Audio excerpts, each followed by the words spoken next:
तीसरा है और पैसे देने हैं आपको तीसरे। हाँ तीसरा।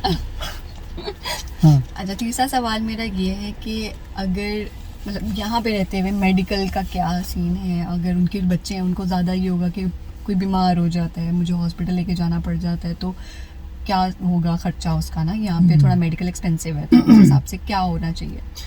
यार फर्स्ट ऑफ ऑल तो ये सवाल भी बड़ा टेक्निकल है, ज़िंदगी और मौत का सवाल है ये। तो इसके अंदर पहली बात तो ये है कि यार इनका अगर मेडिकल सिस्टम महंगा है तो इसके साथ मैं एक अपना एक्सपीरियंस शेयर करना चाहता हूँ। मेरी बेटी जो है वो पाकिस्तान में बीमार हो गई और मैं जो हूँ वो बहुत ज़्यादा परेशान था इस बात पे कि यार मैं कौन से डॉक्टर के पास लेके जाऊँ, और अगर अल्लाह ना करे वो डॉक्टर मेरी बेटी का इलाज ठीक तरीके से नहीं करता और मेरी बेटी को कोई प्रॉब्लम आ जाता है, अल्लाह ना करे कोई भी सिचुएशन क्रिएट हो जाती है, तो कौन ज़िम्मेदार है? मतलब मैं उस डॉक्टर की जाके कंप्लेन कहाँ पे करूँगा? क्या पुलिस उसको आके पकड़ सकती है, या क्या नाम है, क्या उस डॉक्टर का लाइसेंस कैंसिल होगा? और थोड़ा सा एक्सपीरियंस ऐसा हुआ भी, नर्स ने बड़े गलत तरीके से उसको ट्रीट किया। तो अभी भी याद करके गूज़बम्प खुद ही आ जाते हैं। हाँ तो हॉरर था वो। हाँ तो अब तो मेरे दिल में एक सवाल आता है कि कौन ज़िम्मेदार है पाकिस्तान में? तो यार पाकिस्तान में तो कोई ज़िम्मेदार नहीं है। पाकिस्तान में माजरत के साथ बिल्कुल ठीक है, हमारा ईमान बिल्कुल पुख्ता है कि ज़िंदगी मौत अल्लाह के हाथ में और अल्लाह सब देख लेगा, लेकिन अल्लाह ने ये दुनिया बनाई और दुनिया में मुख्तलिफ इंसान बनाए, तो इसके अंदर आपका भी एक रोल है, ठीक है? बॉर्डर तो इंसानों ने बनाए ना, अल्लाह ने तो नहीं बनाए। अल्लाह तो नहीं कहता कि जापान मेरी ज़मीन नहीं है, जापान भी अल्लाह की ज़मीन है, तो अमेरिका भी अल्लाह की ज़मीन है, वो तो इंसानों ने बनाए। तो जहाँ आपको ज़िम्मेदार लोग मिले आप वहीं पे जाओगे, स्पेशली जब आगे आपके बच्चे होते हैं तो आपको उस चीज़ में बहुत होता है। अब जापान के अंदर मेडिकल महंगा है, लेकिन मैं आंखें बंद करके मैं इवन अक्सर खुद हॉस्पिटल नहीं जाता, मैं अपने काम में बिज़ी होता हूँ, तो सबा ही ले जाती हैं, ठीक है? तो मुझे वो टेंशन नहीं होती कि कोई अल्लाह की तरफ से चीज़ आ जाए तो ठीक है, लेकिन ह्यूमन एरर की यहाँ पे कम चांसेस हैं, ठीक है? कि कोई अनप्रोफेशनल बैठा होगा, कोई बदतमीज़ी कर लेगा, कोई बंदा गलत दवाइयाँ कुछ हो तो वो मतलब उसको ऑन करेंगे कि अच्छा ठीक है, उसके हल बताएंगे, बैठे होंगे कि जहाँ पे आप शिकायत कर सकते हो। और इवन अगर कोई बंदा ऐसी गलती कर देता है जिससे कोई बहुत बड़े, तो एटलीस्ट उसको गवर्नमेंट की तरफ से सज़ा मिलेगी, उसका लाइसेंस कैंसिल होगा, जिसकी वजह से एरर के चांसेस पहले ही कम हो जाते हैं। लोगों को पता है कि यहाँ पे ये चीज़ एग्जिस्ट करती है, तो डॉक्टर भी ज़रा एहतियात से चीज़ें करते हैं। बहुत ज़्यादा भरपाई करनी पड़ जाएगी तो कंपनसेट थोड़ा ना महंगा पड़ता है। हाँ तो लोग एहतियात करते हैं, वैसे भी बाय नेचर लोगों में अभी इंसानियत है यहाँ पे, अब निस्बतन शायद किसी और मुल्क से, तो जापान वैसे भी अपनी इन चीज़ों में फेमस है। मतलब सबसे कीमती यहाँ पे आपकी जान है, इंसान है, जो हमारे पाकिस्तान में नहीं है। हाँ मतलब माजरत, लेकिन इंडिया, पाकिस्तान, बांग्लादेश, यहाँ पे आए दिन जिस तरीके से लोग मारे होते हैं और जिस तरीके से अभी वो पाकिस्तान में शालीमार की बस, अब जब हम वीडियो रिकॉर्ड करें तो अभी रिसेंटली मोटरवे पे शालीमार की बस जो है वो उल्टी है, तो वो ड्राइवर कितना के ज़िम्मेदार था? पर जापान में भी होते हैं एक्सीडेंट, बट एक जेन्युइन किस्म की रीज़न के साथ, ओवर स्पीडिंग कर्व के ऊपर इस बातों पे यहाँ पे एक्सीडेंट नहीं होते। यहाँ पे उन्हें पता है कि बंदा मर जाएगा। यहाँ पे इवन ये है कि मैं आपको ये एग्जांपल दे देता कि यहाँ पे लोगों को उन्होंने कैसे इस चीज़ के ऊपर रखा हुआ है कि आपको रूल फॉलो करने हैं। मैं इस वक्त सबा का गारंटर हूँ, ठीक है?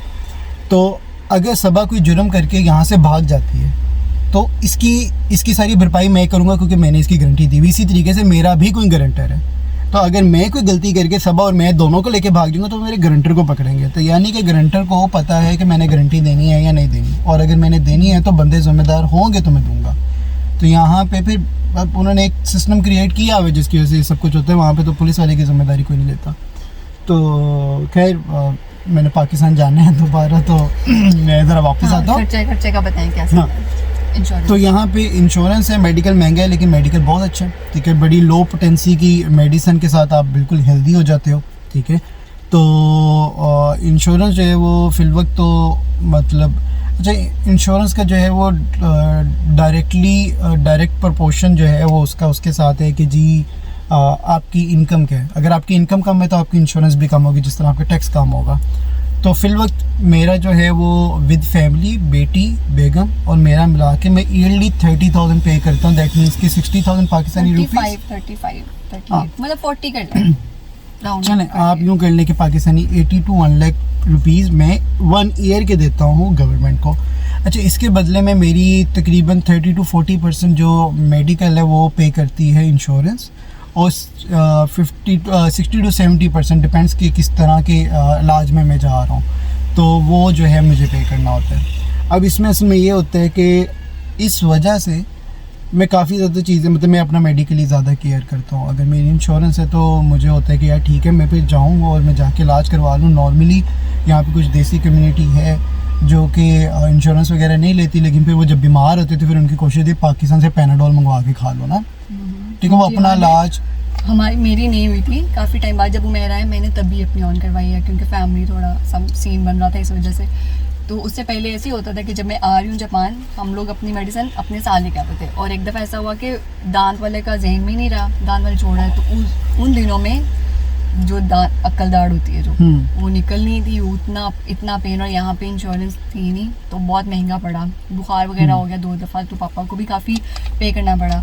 तो इसलिए आपकी इंश्योरेंस यहाँ पे होना अच्छी बात है। मैम सबसे बड़ी चीज़ ये है कि देखें, अगर आप एक दफ़ा बीमार हो गए तो आप उतने पैसे दे दोगे जितने आप पूरे साल के इन लोगों को इंश्योरेंस के, 30,000 25,000 तो आपने दे बैठे। मतलब हम लोग देसी बचाते कुछ इस तरह ही है। हाँ, हम बचाते हैं इस तरह के, हम बजी रकम नहीं देते, फिर जब हमें टीका लगता है तो फिर हम लोग कहते हैं कि जो अल्लाह ने मंजूर ना, सिंपल एज दैट।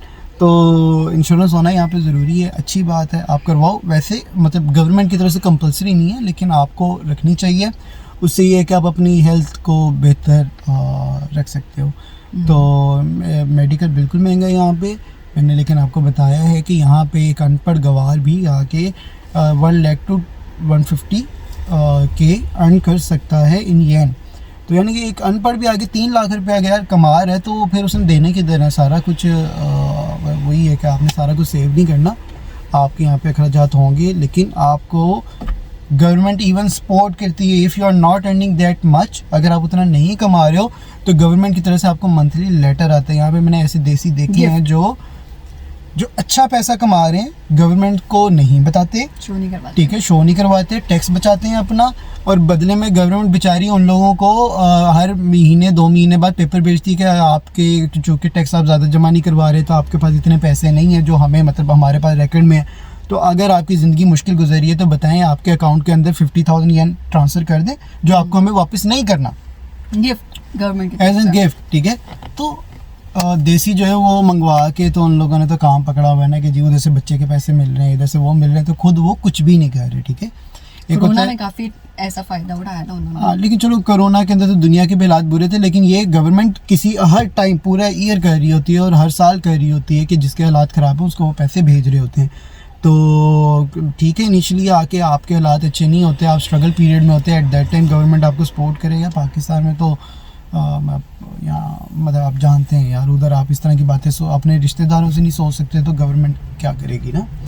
तो आपको ज़रूर आना चाहिए इधर और आप इधर सेटल हो सकते हैं। हाँ, जो बहुत ज़रूरी चीज़ है वो ये है कि आप ये ना सोचें कि पाकिस्तान में पैसा कमाना जिस तरह से आसान है, जो लोग कमा रहे हैं वो बहुत ईजी मनी कमा रहे हैं, उतना ईजी नहीं। यहाँ पे काम करना पड़ता है। अच्छी बात ये है कि काम जितना करोगे उतना ही आपको पैसा मिलेगा, ठीक है। तो कोई बंदा आपसे ये नहीं कर सकता कि आपसे काम करवा लिया, आपकी तनख्वाह लेट कर दी, या आपसे जो कमिटमेंट की कि जी आपको हम इतने पैसे देंगे मंथ बाद, आपको उसका आधा दे दिया और बाकी उसने कह दिया यार तू ना 2 महीने बाद आई। इस तरह की ड्रामेबाजी नहीं है, कुछ नहीं, ठीक है। आपसे जो कमिटमेंट की है, अगर आप राज़ी हो तो आप काम करोगे, और आप काम करोगे आपको पैसा मिलेगा, और वो पैसे आप जैसे मर्जी इस्तेमाल करो, आपसे कोई बंदा क्वेश्चन नहीं करेगा। छोटी से छोटी कंपनी भी ना आपको कॉन्ट्रैक्ट पेपर देगी, जो आपको पे कर रही है उस पर लिखा होगा कितने घंटे आप काम कर रहे हो, वो लिखा होगा, आपकी जॉब रिक्वायरमेंट जो भी वो आपसे काम ले रहे हैं वो लिखा होगा, जॉब ड्यूटीज़ आपकी, तो वो सब कुछ मेंशन होता है और आप साइन करते हो, आपकी स्टैम्प होती है, वो आप सब कुछ करके, मतलब सब लीगल चल रहा होता है यहाँ पे। तो यहाँ पे आप आएँ, अगर आपने वाकई अपने बच्चों को अच्छा लाइफस्टाइल देना है कि अच्छे माहौल में रहें, तो मेरे ख्याल से बहुत अच्छी ऑफ़र है। आप हस्बैंड आ रहे हैं या ख़ुद कोई आना चाह रहे हैं, और ये पे वगैरह को, अगर आप यहाँ पे आ रहे हो और आप इतने हो कि आपको अगर जॉब मिले और जॉब ऑफ़र हो तो आप काम करोगे। अगर वेले रहना तो फिर तो कहीं भी किसी भी कंट्री में आपका कोई कुछ नहीं होने वाला। तो अगर काम करेंगे तो पे मिलेगी तो इतना अच्छा गुजारा हो जाएगा कि बच्चे अच्छी ज़िंदगी गुजार सकें। ये एक सिंपल सारी चीज़ है। मेरे ख्याल से यहाँ पे शायद वीडियो हमारी एंड होने वाली है, सबा को बेहतर पता है, लेकिन ये फर्स्ट ईयर कंट्रीज़ हैं, ठीक है। इधर कोई निज़ाम है जिसकी वजह से ये फर्स्ट ईयर कंट्रीज़ हैं, ठीक है। हाँ, लैंग्वेज बैरियर ज़रूर है इधर, इसलिए जो लोग लैंग्वेज नहीं सीखना चाहते या वो ये नहीं चाहते कि हमारे बच्चे जो हैं वो कंट्री में बाउंड हो जाएं, वो Canada, America, Australia, UK, Europe तो नहीं कह, यूके ही इनको एक्सप्लोर करें। और अगर आपको कहीं कुछ नहीं बन रहा और आपका जापान बन रहा है तो ऐसा नहीं है कि जी आप जापान ना है। मैं मतलब बड़ी एक मतलब जिनका भी ये सवाल है मैं उनसे नहीं कह रहा, मैं एक मेरे टीचर थे तो उनका मेरे दोस्त थे, वो उन्हें कहते सर दुबई नहीं अच्छा ना, तो मेरे टीचर उन्हें कहते तुम पत्तों की से आए हो, तुम दुबई को बुरा कह रहे हो। तो यार आप जापान का ऐसे मतलब बुरा नहीं कह सकते। आप बेशक लाहौर से भी हो, मैं लाहौर से हूँ, आप जापान को बुरा नहीं कह सकते। आप पाकिस्तान से हो और आप एक फर्स्ट ईयर कंट्री को आओ, आप इस चीज़ को अंडरस्टैंड करोगे कि यहाँ पे सारा कुछ इतना बेहतर क्यों है, इतना सुकून क्यों है। मैं इस वक्त पार्किंग में बैठ के इतनी देर आप लोगों से बात की है, जहाँ तक मुझे पता है कराची में लोग कहते हैं कि ऐसे हालात नहीं है, और इवन लाहौर में भी अब उस तरह से हालात नहीं रहे। मैंने एक दफ़ा भी इधर उधर नहीं देखा कि कोई आ ना जाए, ले ना जाए, तो ये सुकून है। ठीक है, मेरा मतलब मेंटली सुकून है। मैंने शायद पहले भी अपनी काफ़ी वीडियोस में ये बताया कि यहाँ पे जो आपका दिमागी सुकून है ना, अवेलेबल सारे पैसे इसी के। हाँ, और ये मैं बहुत टाइम से ही बात करना चाह रही हूँ अपनी वीडियो में कि अगर आप अपने बच्चों को लेके आ रहे हैं जापान, तो डबल माइंडेड होके मत आए कि ओहो ये तो जापानी ही हो जाएंगे, जापानी सीख लेंगे, उसके बाद उनको उर्दू नहीं आएगी। अगर आप चाहते हैं कि आपने जापान रहना है फैमिली के साथ, तो उनको ये पढ़ना पड़ेगा, वो पढ़ेंगे भी, वो इस माहौल के अंदर जाएंगे। मतलब कुछ ना कुछ आपको करना पड़ेगा इस चीज़ के साथ एडजस्ट कि यार यहाँ पे जापानी उनको पढ़नी चाहिए, उनको सीखनी चाहिए। फिर ये नहीं कि आप यहाँ पे बच्चा जा रहा है पाकिस्तान, या फिर 4 साल यहाँ पे लगाओगे, 5वें साल फिर होगा कि नहीं यहाँ का माहौल ऐसा है। तो पूरा माइंड बना के, और ये ज़्यादा मतलब पहला पॉइंट आपका ये होना चाहिए कि आपको ये चीज़ बेयर करनी पड़ेगी कि बच्चों को जापानी सिखानी नहीं सिखानी है। इसके बाद उनको इंग्लिश नहीं आएगी, इसके बाद उनको उर्दू नहीं आएगी, इसके बाद वो यहाँ पे इसके अलावा किसी और कंट्री में एडजस्ट नहीं हो पाएंगे। देखिए कुछ कंप्रोमाइज़ आपको करने पड़ेंगे, और बाकी ये हर किसी की अपनी प्रायोरिटी है कि वो आके अपने बच्चे को फॉर द नेक्स्ट जनरेशन अपना कुछ ना कुछ निकाल ही लेगा। हाँ, कि फॉर द नेक्स्ट जनरेशन आपने कैसे अपनी आने वाली नस्ल को रखना है, यहाँ पे नहीं रखना, वो आप पे मेरा जवाब जो है वो आपकी हद तक महदूद है। ठीक है, मैं अपनी बेटी का नहीं जानता कि उसको आगे क्या चाहिए, वो बड़े होकर मुझे क्या कहती है, that is my personal thing. ठीक है, वो आपकी भी पर्सनल है। ठीक है, हाँ, आप मेरे से मेरा क्वेश्चन कर सकते हैं, मैं आपसे, आप अगर अपना मेरे से कोई सवाल कह रहे हैं अपने बारे में, तो मैं आपकी हद तक बता सकता हूँ कि यार आपको आना चाहिए। ठीक है, इस वक्त जापान आपके लिए ठीक है। पाकिस्तान के जो हालात हैं, जो दूसरे मतलब कोविड के बाद जो मुल्कों के हालात हुए हैं, जो महंगाई हुई, उस लिहाज से जापान बहुत अच्छा है। नेक्स्ट जनरेशन के साथ क्या होगा क्या नहीं होगा वो आपकी अपनी मतलब एक पर्सनल वो है, वो आपने अगर गो विद द फ्लो चीज़ होनी चाहिए, जाने देनी चाहिए।